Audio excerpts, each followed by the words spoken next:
मेरे दोस्तों, आप सभी को मेरा प्रणाम। आज मैं वीडियो कंटेंट नहीं बना पा रहा हूँ क्योंकि मेरी तबीयत थोड़ी ख़राब है। फिर भी मैं ऑडियो कंटेंट बना रहा हूँ आप सभी के लिए। आज मेरा टॉपिक है कि हमारा ये मन क्या है। मैं आपको बताना चाहता हूँ, हम हमेशा जहाँ खड़े होते हैं, जहाँ बैठे होते हैं, हमारा मन कभी वहाँ नहीं होता। आपने कभी ध्यान दिया होगा कि आप जहाँ भी होते हैं, आपका मन वहाँ से कहीं ना कहीं विचारों में खोया रहता है। वो या तो अतीत की चिंताएं या भविष्य की कल्पनाओं में डूबा होता है। वो कभी भी प्रेजेंट में नहीं होता। आपने कभी ध्यान दिया, मन प्रेजेंस ऑफ माइंड होने के लिए बहुत समय लेता है और आपको पता भी नहीं होता कभी वो प्रेजेंट में हुआ और वो चला जाता है। वो एक बंदर की तरह है जो हमेशा एक डाल से दूसरे डाल, दूसरे डाल से तीसरे डाल उछलता ही रहता है। वो कभी भी एक जगह नहीं ठहरता। अगर मैं आपको कहूँ कि आप 2 घंटा एक जगह बैठिए, आप परेशान हो जाएंगे, आपके पसीने छूट जाएंगे, आप बहुत ज़्यादा घबरा जाएंगे कि एक ही जगह 2 घंटा मैं कैसे बैठ सकता हूँ। लेकिन आपको पता है, अगर आप किसी पिक्चर थिएटर में जाते हैं मूवी देखने के लिए, तो आप वहाँ 2 घंटा, 1.5 घंटा, 2.5 घंटा बहुत आराम से मूवी देखते हैं। आपको सुन के बहुत अचंभा लगेगा कि आप वही मूवी को ज़्यादा पसंद करते हैं जो मूवी में आप कंटिन्यू बैठे होते हैं, कहीं जाते नहीं हैं। अगर आप जो मूवी में बार बार बाहर जाते हैं या अपने फ़ोन का इस्तेमाल करते हैं, तो वो मूवी बाहर आने के बाद आप बोलते हैं कि इसमें बहुत ज़्यादा जोर नहीं है, बहुत अच्छी नहीं थी, ये एवरेज मूवी थी। इसका कारण बस इतना ही है कि वो मूवी ने आपके मन को अपनी तरफ आकर्षित नहीं किया अच्छे से। तो हमारा जो मन है वो कभी भी प्रेजेंस में नहीं होके या तो भविष्य में होने वाली चिंताएं करता है कि कल मुझे काम पे जाना है, मुझे घर बनाना है, मुझे लोन लेना है, मुझे बड़े बच्चों की ये शादी करनी है। हमेशा इसी कल्पनाओं में डूबा रहता है और हमेशा कोई ना किसी चीज़ में खोया हुआ रहता है। और नहीं तो वो अतीत में हुए नुकसान के बारे में सोचता है और दुखी होते रहता है। किसी का प्रेमी उसे छोड़ के चला गया, किसी की प्रेमिका उसे छोड़ के चली गई, वो इसी दुख से भरा हुआ है। वो ये नहीं देख रहा कि ये मन उसको किस गड्ढे में लेके जा रहा है।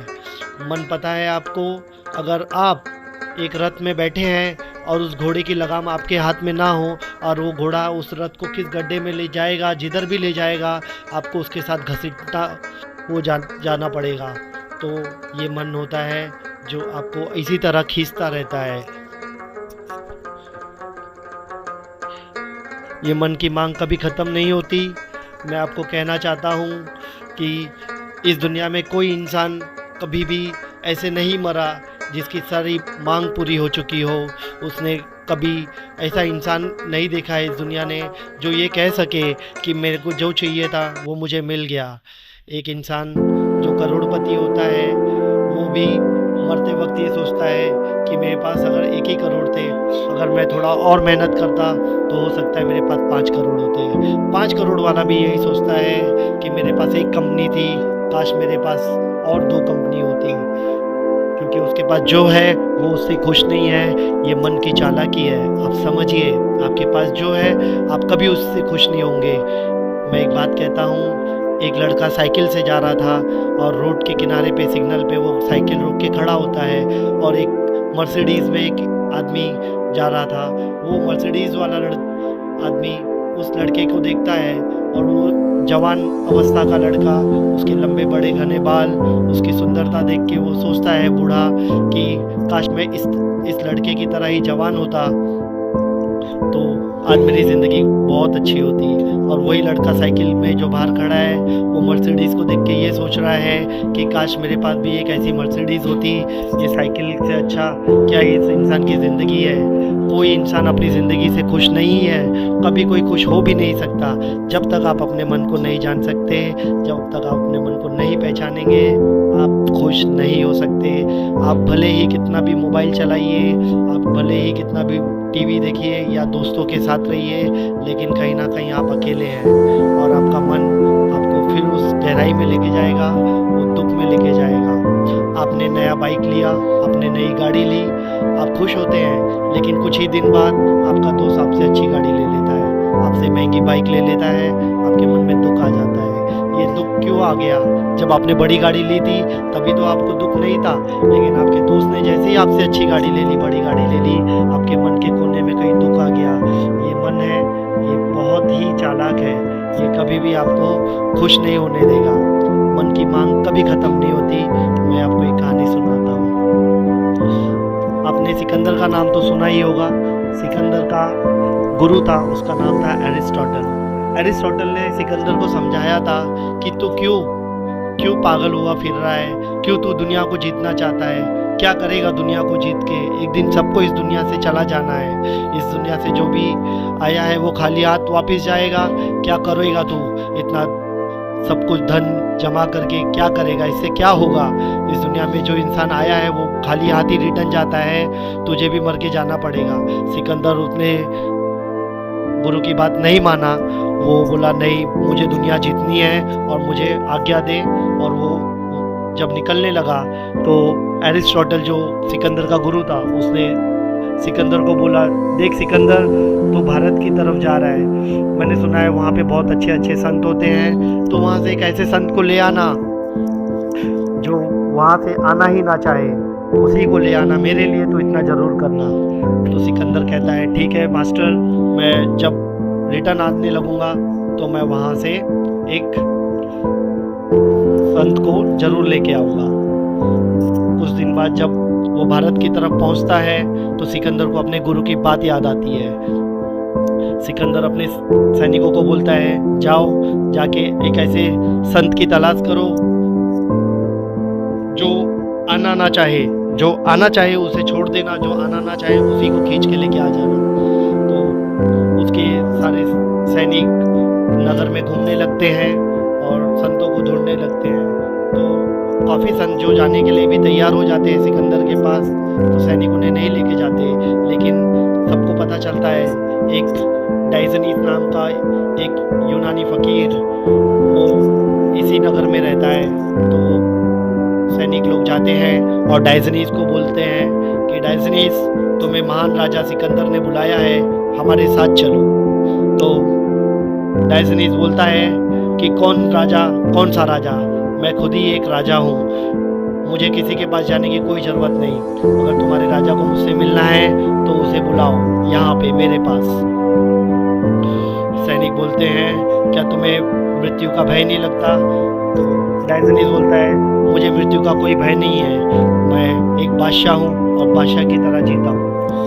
तो सैनिक वहाँ से लौटते हैं और जाके सिकंदर को कहते हैं कि एक पागल फ़कीर हमें मिला नगर में, उसका नाम डाइजनीस है। वो हमने उसे कहा कि हमारे साथ चल, तुझे महान राजा सिकंदर ने बुलाया है, लेकिन उसने ना माना और हमें वापस जाने के लिए कहा। तो सिकंदर कहता है ठीक है, कल मैं उसके पास ज़रूर जाऊंगा। तो जब सिकंदर दूसरे दिन डाइजनीस को देखने के लिए जाता है नदी किनारे, डाइजनीस सोया रहता है। डाइजनीस ऐसा था, वो कपड़े भी नहीं पहनता था, वो पूरी नग्न अवस्था में रहता था। हाँ, उसके पास एक कुत्ता होता था, तो उसको उस नाम से बुलाया जाता था डाइजनीस। उसके दोनों हाथ बाहर थे और उसके दोनों हाथ खाली थे। तो दोस्तों, इंसान की मांग कभी ख़त्म नहीं होती। आप जो आपके पास होगा, आप कुछ दिन बाद उस चीज़ से आपका मन भर जाएगा और आपकी मांग फिर से बढ़ चली जाएगी। मैं कहता हूँ अपने मन को जानना बहुत ज़रूरी है। मन से भागने की कोई ज़रूरत नहीं है, मन तो वैसे ही आपको भगा रहा है। अगर आप अपने मन को जान लेंगे, जिस दिन अपने मन को पहचान लेंगे, आप अपनी ज़िंदगी में बड़े बड़े पहाड़ों को भी पार कर जाएंगे, बड़े बड़े मुश्किलों को भी पार कर जाएंगे। पर उसके लिए आपको सबसे पहले करना पड़ेगा ध्यान। अगर आप ध्यान के बारे में जानना चाहते हैं तो अगर आप मुझे कमेंट करेंगे तो ज़रूर मैं ध्यान के बारे में आपको बताऊंगा। पर अगर आप ध्यान करना चाहते हैं तो मुझे ज़रूर लिखें, तो मैं ध्यान के बारे में आपको ज़रूर बताऊंगा। और मैं कहना चाहता हूं कि शरीर में मन कहीं नहीं होता, शरीर में बुद्धि भी कहीं नहीं होती।